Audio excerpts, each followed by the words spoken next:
उसने कहा ये मेरी पेन नहीं है। दोबारा डुबकी लगाया, चांदी की लेके आए, कहीं ये भी मेरी नहीं है। तीसरी बार डुबकी लगाए, जो उसकी पेन थी उसको लिया दे दी। बड़ा खुश। जब वो जाने लगा, कहा ऐसा करो तुम सोने और चांदी वाली दोनों लेके जाओ। लेके पहुंच गया घर, अपनी पत्नी को बताया, पत्नी को यकीन न हो। वो कहा नहीं ऐसा ही, वो पत्नी कहीं नहीं, मैं चल के देखूंगी। दोनों गए वहां पर, अभी बैठे ही थे तब तक पत्नी नदी में गिर गई और डूब गई। अब फिर वो रोया, तब तक भगवान प्रकट हुए। बोले क्या हुआ? कहे भगवान मेरी पत्नी नीचे चली गई। कोई नहीं, अभी निकालता हूं। उन्होंने डुबकी लगाई और प्रियंका चोपड़ा को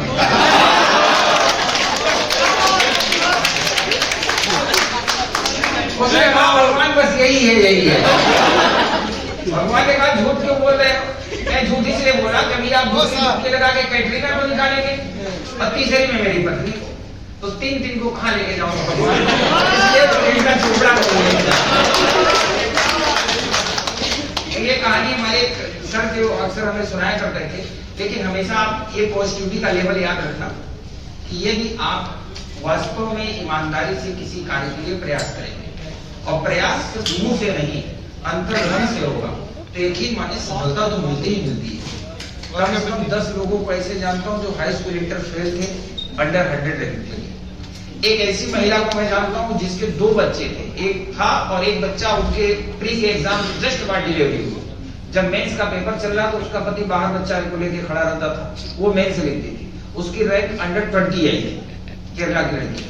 तो ऐसा नहीं है, परिस्थितियां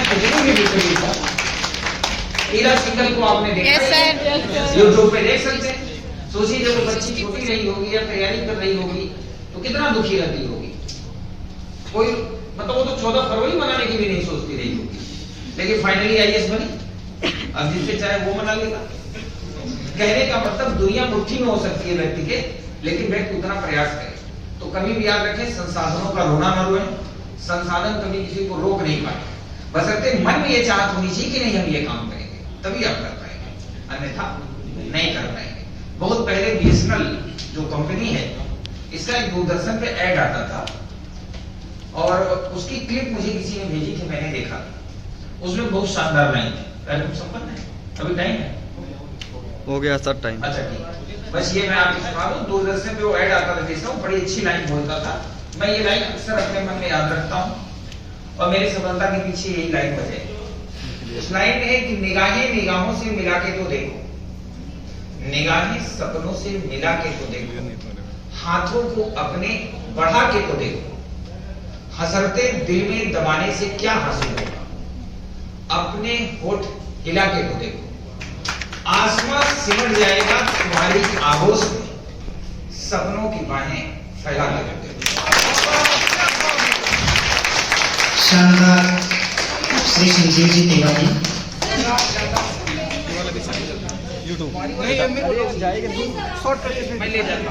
यदि आप सबकी अनुमति हो तो मैं कार्यक्रम को थोड़ा आगे बढ़ाऊं। आवाज कम कर दीजिए सर। हमारे राजस्थानी में एक कहावत कही जाती है अक्सर, एक बाप अपनी बेटी को कहता है जब वो बेटी को ससुराल भेजता है।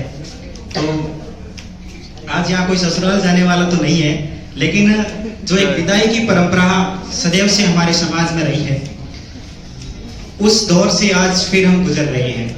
आज संजीव जी ने अभी कहा कि आपको जब जब हमारी याद आए आप मेरा वीडियो देख लीजिएगा, आपके जीवन के सारी समस्याओं का समाधान आपको उन वीडियोस में मिल जाएगा। तो मैं संजीव जी आपको ये विश्वास दिलाना चाहता हूँ कि हम सब आपके विद्यार्थी, आपके शिष्य, आपकी बात का अनुसरण करते हुए जीवन में अक्सर आप भी कहते हैं और विकास देवी कीर्ति जी भी हमें बार बार यही बात कहते हैं कि यूपीएससी, आईएएस, आईपीएस, आईएफएस ये कोई जीवन का पड़ाव नहीं है, ये कोई एक अंतिम स्टेज नहीं है। इसके आगे भी बहुत बड़ी जिंदगी है अगर जीना चाहें तो।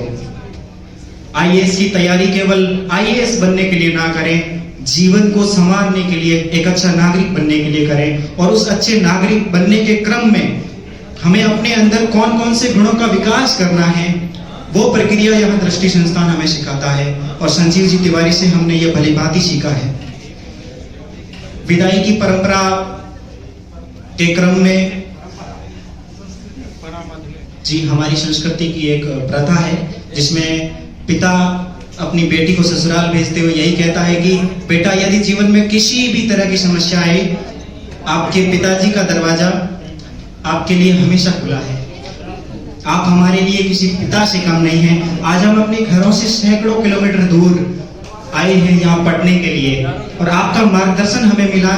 ये हम सब के लिए बहुत ही गर्व की बात है, सौभाग्य की बात है। कार्यक्रम की अगली कड़ी में मैं केक कटिंग के लिए श्रीमान संजीव जी को आमंत्रित करूंगा और साथ में जो भी आपके द्वारा दिया गया गुरु मंत्र हमें जीवन भर याद रहेगा। चलिए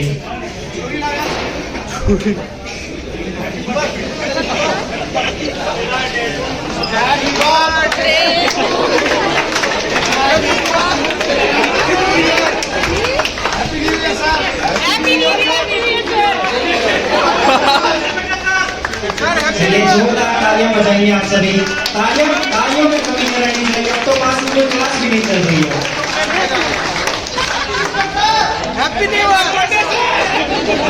देखिए सभ्यता, आप खुशी में सभ्यता को न भूलें।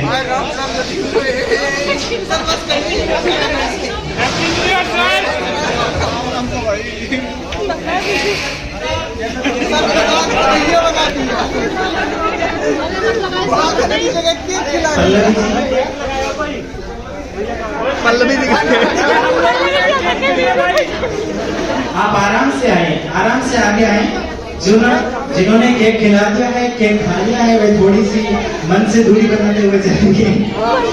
और यदि मेरे आवाज में, मेरे बोलने में, मेरे मन संचालन में कोई त्रुटि रही है तो मैं सहर्ष स्वीकार करते हुए आप सबसे माफी मांगता हूँ। यदि किसी प्रकार की कोई त्रुटि रही है आराम से, अरे इसको देखो और क्या फर्क नहीं भाई जो हो गया।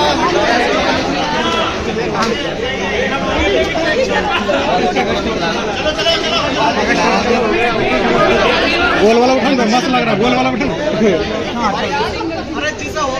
आराम से आइए, आराम से जाइए। अरे और चॉकलेट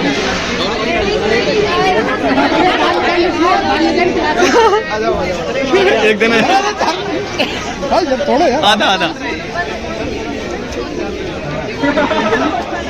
पूरा आनंद लिए।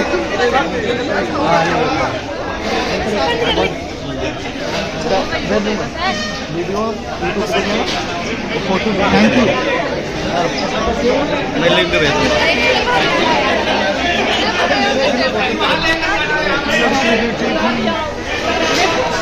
मोबाइल हटा ले। अरे भाई गिर जाऊंगी मैं, उधर से जाऊंगी। हेलो